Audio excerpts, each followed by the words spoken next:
All right, we're here out at the waterfront, do some processing after Cairo. I can't even believe that was today. Cairo feels like lifetimes ago. Oh my gosh.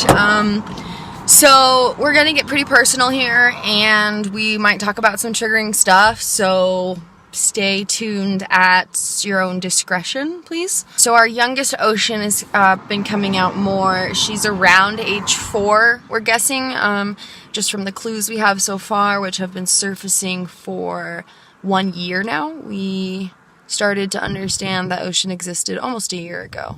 It was probably around last October, November, so almost a year ago. It's September right now. We have come to understand that when Ocean's memories are triggered, which are some form of sexual abuse during childhood that caused our dissociative identity to form in the first place.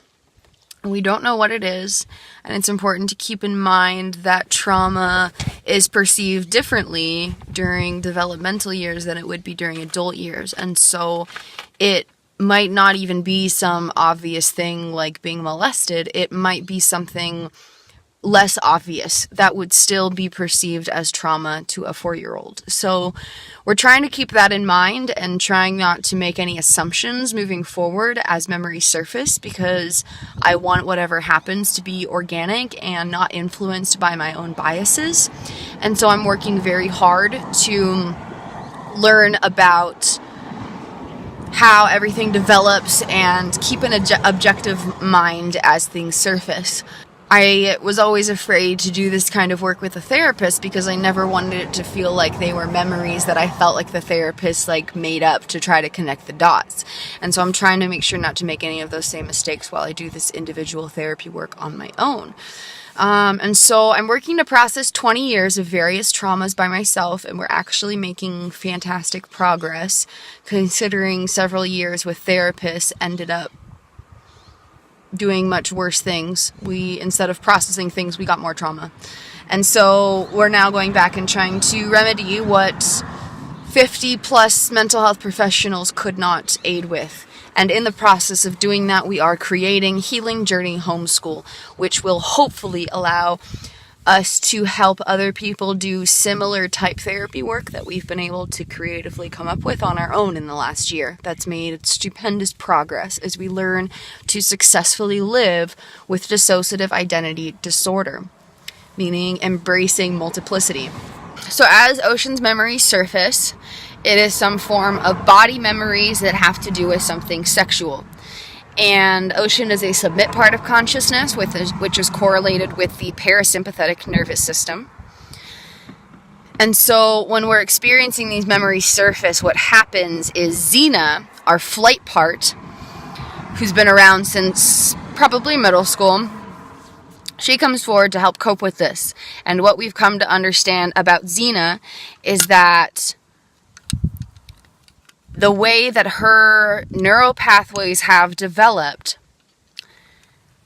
and it's not that this is just her personality, it's that literally the neural pathways associated with Zina Zintar, an alternate state of consciousness within my dissociative identity, have come to view, perceive,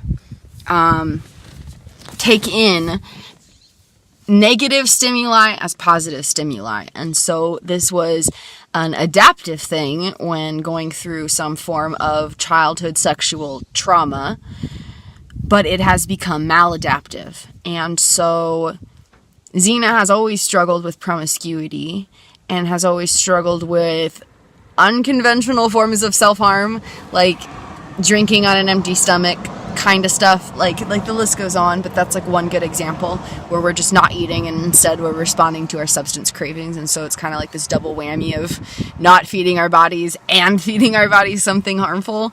And so now it's making a lot more sense because her way of protecting us was by doing that stuff. And there was literally no way to know that that was what was going on before now.